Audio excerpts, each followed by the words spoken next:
Bonjour à tous, nous sommes le 5 mai 2022. Alors un petit tour du potager car j'ai une petite annonce à vous faire. Un record perso.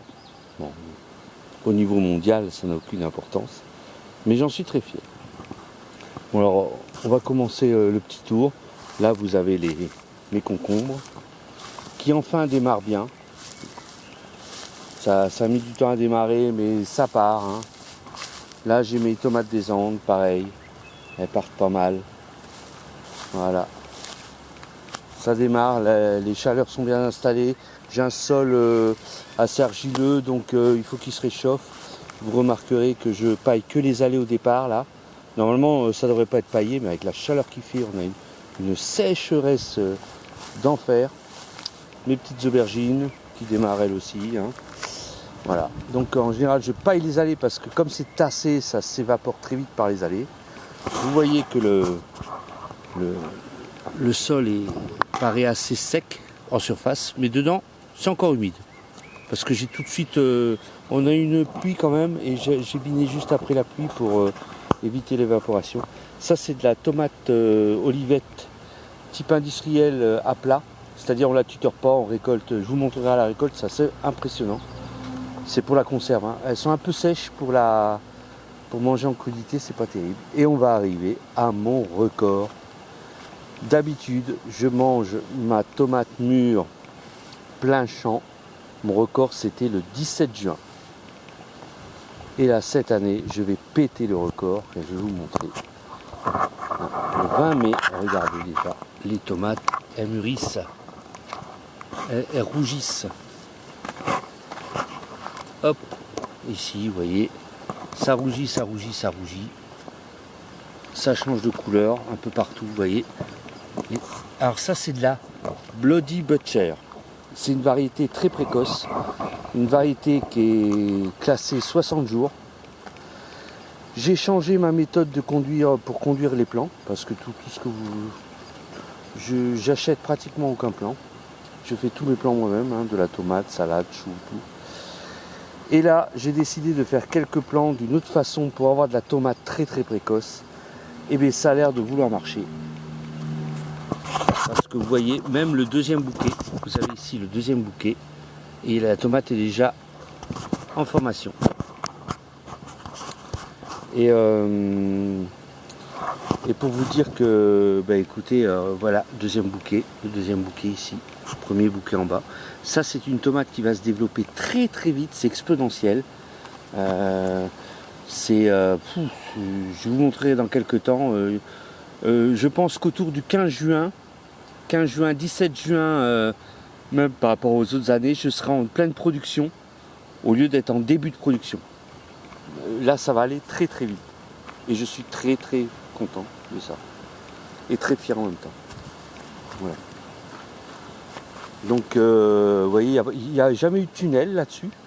J'ai pas eu besoin de tunnel. J'ai planté ces tomates au mois de le 30 avril, 1er mai, hein, assez précocement quand même.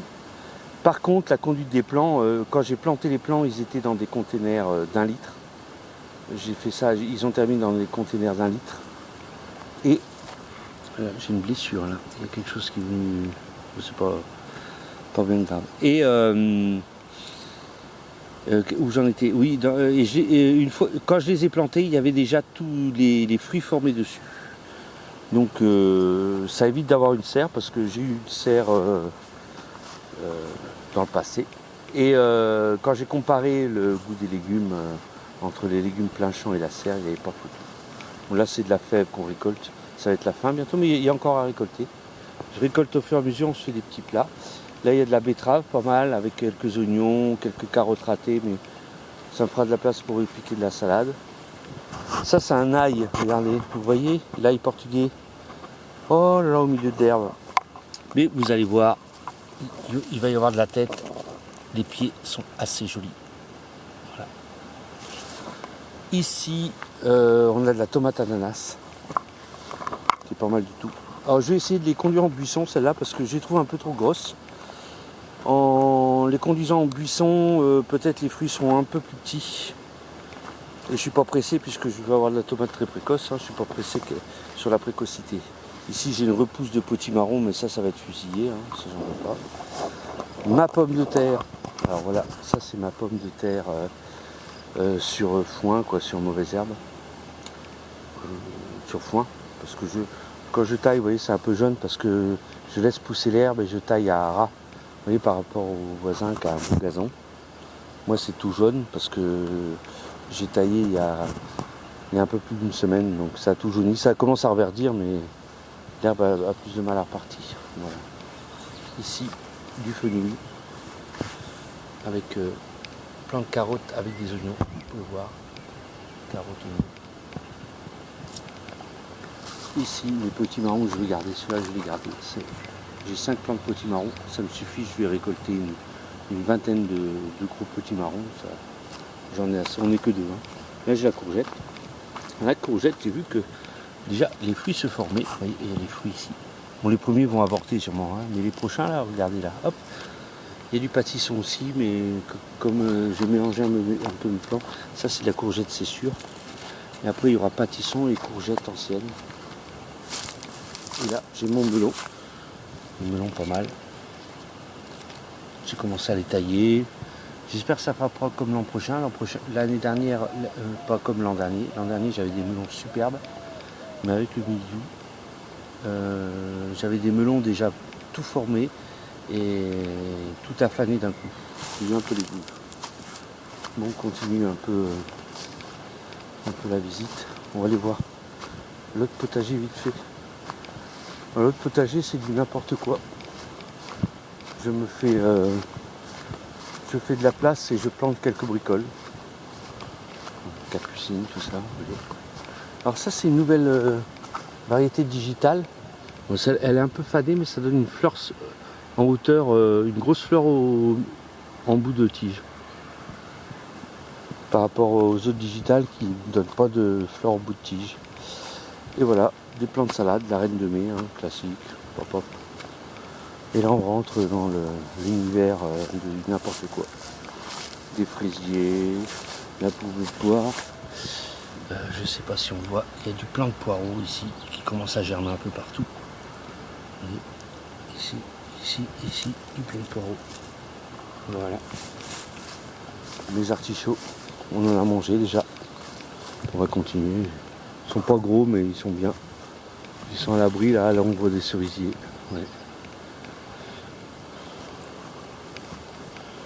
Ça c'est de la poire de terre, toute petite. En général on ne montre pas ça tout petit, c'est tout mimi. Là j'ai quelques choux, des choux cabus, des choux pointus. Vous voyez il y en a quelques-uns qui n'arriveront pas, hein, qui sont bouffés, mais bon on en aura assez parce que là j'ai des fraises, alors elles mûrissent, celles-là mûrissent, mais les merles, alors on mange plein. On mange plus que moi en tout cas. Un peu de salade. Là des nigelles qui poussent ici en mauvaise herbe, c'est chiant. Là du pois mange-tout qu'on mange. Là il donne à fond. C'est une variété de chez Biogerme. Je ne me rappelle plus du nom, mais vraiment une très belle fleur, hein. Hop hop, violette. Et ça donne. C'est au lieu d'essayer de faire du haricot précoce, hein, vous ne faites pas chier, vous faites du pois mange-tout. Bon, c'est pas le même goût, mais c'est aussi facile à faire. Et c'est excellent. Et c'est vrai qu'en France, on ne mange pas tellement de pois mange-tout. Ah voilà la digitale qui n'est pas blanche, vous voyez, il n'y a pas de grosses fleurs au centre. Par contre, elles sont presque plus belles parce que la couleur est plus intense et elle dure un peu plus longtemps. Là, j'ai des haricots grimpants, voilà, qui vont arriver, je sais pas quand. Hein. Ce sera la surprise. Voilà. Vous voyez, ce jardin est tout en longueur. Il y a du chou un peu partout. Donc ici, je fais un espace. Hop, c'est pas le même type de jardin. Tout est rempaillé. Parce que comme il y a le fossé à côté, ça essuie. Vous voyez, quand je fauche à blanc. Donc je récupère toute l'herbe. Je laisse pousser, je récupère toute l'herbe. Et pour enrichir, parce que là j'avais des problèmes de fertilité, ça poussait pas trop. Et maintenant je peux vous dire que ça envoie. Voilà.